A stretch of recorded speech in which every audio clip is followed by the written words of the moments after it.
Listen, a lot of women wash their kpekus the wrong way, and this practice is causing them a lot of harm than good. To them, they are practicing good personal hygiene. Oh yes, I bet with them. They are not dirty, they look good, they smell good on the outside. But when it comes to intimate washing or cleaning of the kpekus, they do it the wrong way. Their good intention towards keeping the place clean always end up harming them. It is not their fault, neither are they lazy. The problem is misinformation, social media myth. You'll be surprised to know what some women can do to their kpekus. Some women go to the extent of applying so-called feminine wash to their kpekus. Some people even apply herbal mixture. They grind ginger and garlic together with pepper and they put it in their kpekus. Some even use vinegar mixes. Some people use sauce solution. Some people use lemon. Some people even use scented wipes that contain alcohol to wipe their kpekus after peeing. Some people are even practicing the steam treatment. Oh, all these things are red flag to the kpekus. Now, let us clear this thing once and for all, without any shame, without meat, and without perfume. First of all, I want you to understand one critical distinction some people get wrong. And if for anything at all, you forget something in this video, do not forget this thing. The kpekus is different from the vulva. I say what? The kpekus is different from your vulva.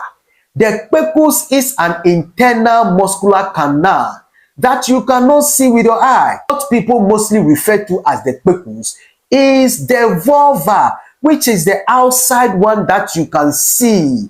It is not the kpekus. It is the outside one, which is the vulva. Come with me to the board. Let me explain something to you. Very simple for you to understand. Okay, let's go to the board fast. Come with me. Now, this whole thing you are seeing here is the vulva. Watch it and watch it well. This whole thing you are seeing is the vulva. This whole thing is the vulva. First, we have the first folded outer flesh, which some people call as the outer lips or the labia majora. Right after the first folded flesh, known as the labia majora, there is another flesh, folded flesh, known as the inner lips or the labia minora. Okay, and after the labia minora, we have the clitoris, and on the clitoris, we have the clitoral hood, and also we have the pubic area where the hair grows. Okay, and we have the kpekus opening. Forget what you are seeing here. Ignore what you are seeing here as the kpekus or the vag. This thing actually, the vag is inside. Okay, so what you are seeing here is the kpekus opening. Okay, so these are the part of the outer that you normally see, which is the vulva. Are you getting it right? That is it. So it is the vulva that you can see. You cannot see the kpekus. Now the question is, should we clean or wash the kpekus? No. Should we clean or wash the vulva? Yes, you must wash the vulva. You must not wash the kpekus because the kpekus is self-cleansing. It has been designed to wash itself. Okay, so allow the kpekus to perform its responsibility. The kpekus is able to wash or cleanse itself by one, secretion of natural discharge, which is able to flush out dead cells and bacteria. Second, the acidic environment of the vag or the kpekus is able to prevent it from infection. And by these two mechanisms, the kpekus is able to protect itself and is able to wash and cleanse itself. It doesn't need your help at all. That is why you must not put things there. You must not put soap there. You must not put any fragrance there. Okay? When you put soap there or fragrance inside the kpekus, what you are doing is that you are disturbing the natural bacteria called the lactobacilli that produces lactic acid, which is responsible for the acidic nature of the kpekus, When you do that, you alter the pH of the kpekus, and if you alter the pH of the kpekus will become prone to infection. You are increasing your risk of getting infections like bacterial vaginosis. You are increasing your risk of getting yeast infection, and you are increasing your risk of getting painful UTI infections. So it is not good for you to put things in your kpekus. That is why doctors are against douching, putting things in your vag. Now, why must we wash the vulva? You must wash the vulva. If you don't wash the vulva, that place will produce new scent. You cannot even stand it yourself. You need to wash the vulva. Why? This is because the vulva is skin. And because it's skin, it will accumulate sweat. It will accumulate oil. It will accumulate dirt. It will accumulate menstrual blood.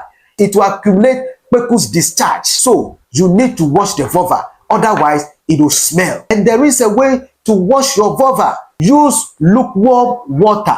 Do not use hot water, because hot water can cause dryness and irritation on the skin. So just use lukewarm water. Use mild soap. Soap-free cleanser are ideal. Do not use scented soaps. No, use just your hand. Do not use aggressive scrubbing. Aggressive scrubbing is going to cause you to sustain irritation. You are going to sustain micro bruises. And if you sustain micro bruises, then your risk of infection again is going to increase here. Just use just your hand with mild soap and lukewarm water and wash the area. Let your concentration be on the labia majora, the labia minora, the clitoris, the clitoral hood, and the pubic area. Wash those areas neatly. Do not ignore these areas, or do not rely on runoff water from your shower to clean the place. Ordinary water cannot wash away oil. You need to clean the place and clean the place well. And how many times must you wash this area? Wash the area once daily. And if you are having your menses or you are in your menstrual flow, do it twice. That is all. It is enough. Some women do it 3 to 5 times a day, thinking that the more they clean the place, then the more cleaner the place becomes. Hey, make sure you avoid these things like douching, putting things there. Avoid it. Avoid the use of kpekus deodorants. Avoid using scented soap. Avoid using freshening spray. These things are not going to help you. Know that a healthy kpekus has a natural and unique smell. Having it with perfume can hide an infection that might need medical attention. So when you notice anything unusual, like you experience pain during intercourse, colored discharge coming from your kpekus, experience pain during urination, you are noticing some kind of lump or sore on your thing, kindly seek for medical attention. And take note of this. I should have said this earlier. Make sure you finish washing or cleaning your vulva before washing the other hole, which is your I hope you know that thing. Otherwise, you will end up bringing gut bacteria from the second hole into your first hole, and that can lead to infection. Okay, now the goal is not to make your kpekus smell like a flower. The goal is health. Clean your vulva very well and leave the kpekus. Trust your body, and your body will perform the rest. Make sure you share this video, like, and make sure you follow me for more health tips. I remain the medic. I will see you in my next video. I'm out. See ya.